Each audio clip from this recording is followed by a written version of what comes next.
eno ye Uganda n'ebyayo. I would like to remind you that you're still watching Uganda Nebyayo here at Gugude TV with me, Namale Agnes. We would like to thank our partners, Uganda National Culture Center, who partner with us to help ensure that this program is a success. Today, we are still exploring the arts in Uganda, and today we are going to be exploring the performing arts. We are honored to be hosting the chairperson board of trustees, Uganda National Culture Center, which includes the National Theatre, Normal Gallery, and other centers. Nice to have you today. Thank you. So from your introduction earlier on, I happened to find out that you are an artist, a performing artist.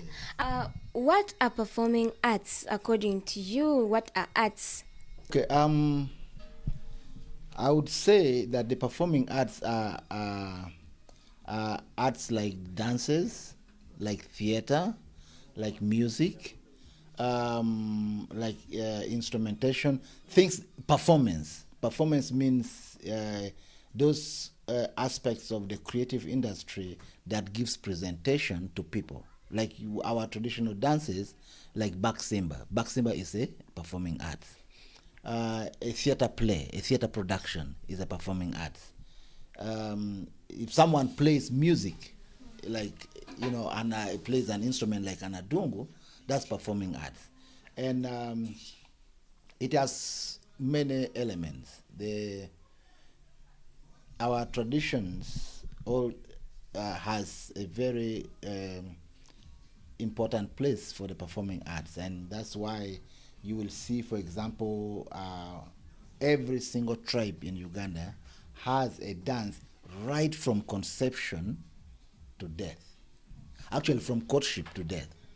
And when I say from courtship to death, it means that you'll find that there are courtship dances like La Ragaraga from northern Uganda, or Runyege and Ntogoro from Bunyora and Toro.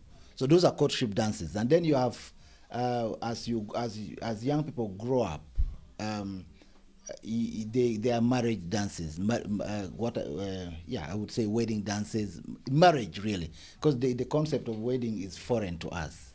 For us, it is marriage.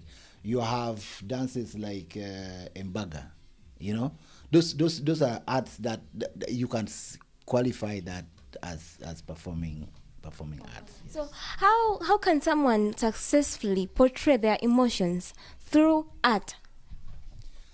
As I said earlier, arts is an emotional expression, and your body becomes the tool to do that.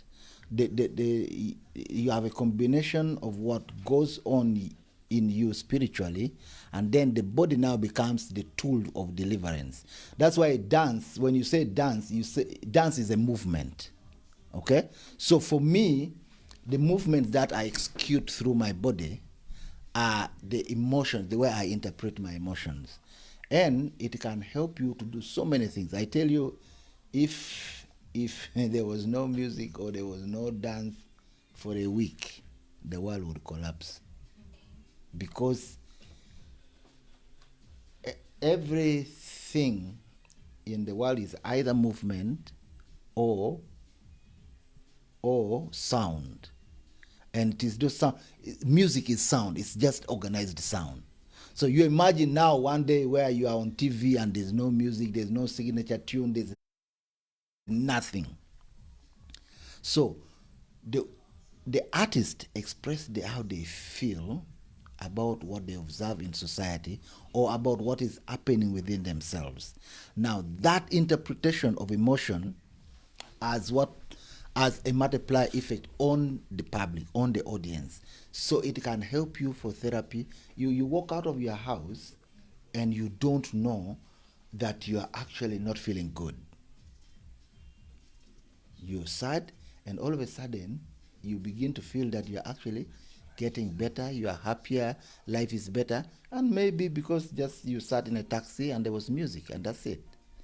So it is innate in our spirits as human beings that there is art going on in our lives and around us. And so the artists are fortunate that they are the conduits for that. Okay. Yes. Yeah, so just from there, you're saying that experiences these artists go through, different artists, can actually affect the kind of art they are going to deliver in the end. There is a song I wrote. I don't know whether you have seen this pot dance that goes around. There are so many. Now it has become almost a traditional dance. I tell you a story about that dance. During the war in the north, I did a film called War Child, and it was shot we shot the film actually in Nakasongola. But I was a rebel commander. Now, in that film, I was such a bad man, and I think I portrayed so well the characters of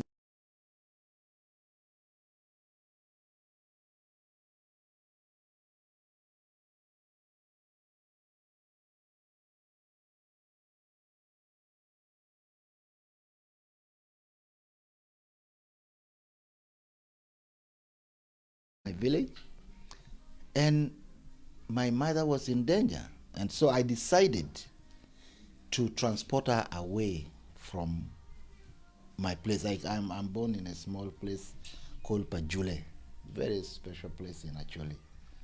So I went there to pick her. So when I was picking her and we were traveling to Kampala, she kept on crying. And because, imagine a woman who had been married in this home for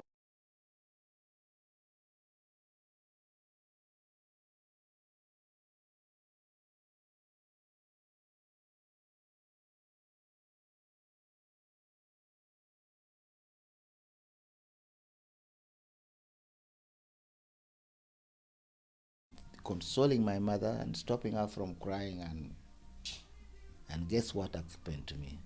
An idea of a song came to my mind.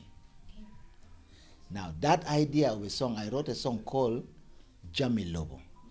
Jamila, it means Jami is the things of this world. Huh? Don't matter. What actually matters is that when you do good things in life, grieving becomes less. So now that situation, that circumstances forced me to write a song. You get it? So you can be inspired by a situation. That situation inspired me, and I played a song. Tem jame lobo makelo kun kune woro rod lo banganiada wekelo lo kweng makelo bal pian we lobo miro kuch. Okay, now that song had the message for my mother, for myself, to the world, and to the situations around it. And now that dichotomy of message that was delivered to so many people, so many ideas, so many emotions, made me feel, whoa, I felt good. Now here is even a better part.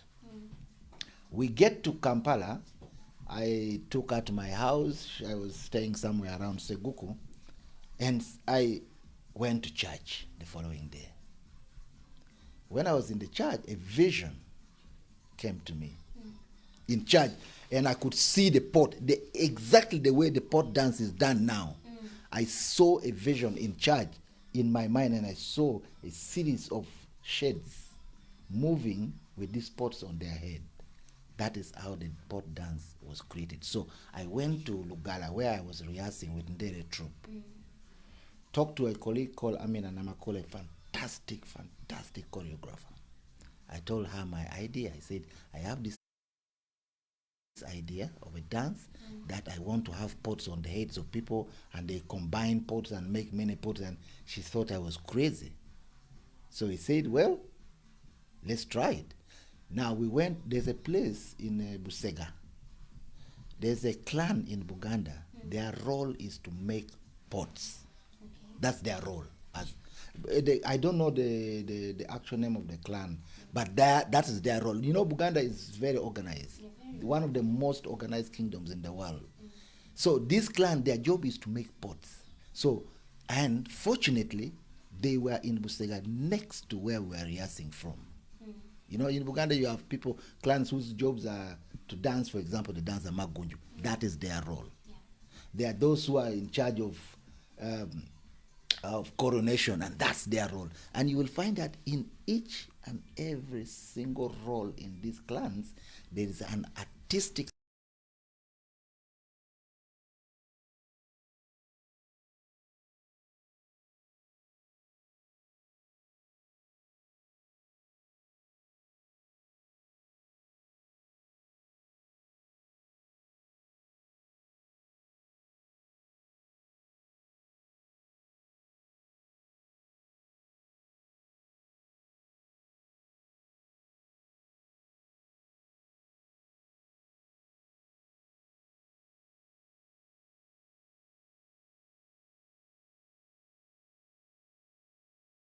period and other people. What does this even mean? be an artist is not an accident. Okay. You can't go to school to be an artist.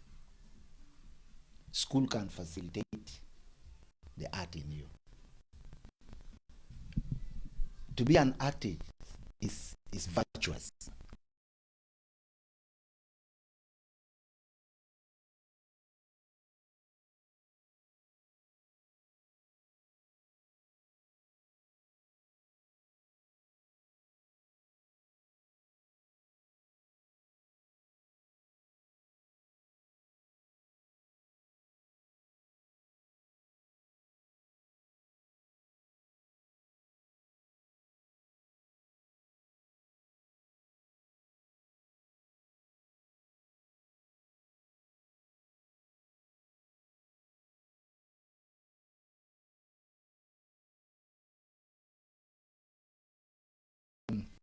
In Uganda, there's a word called echinyege. Do you know it?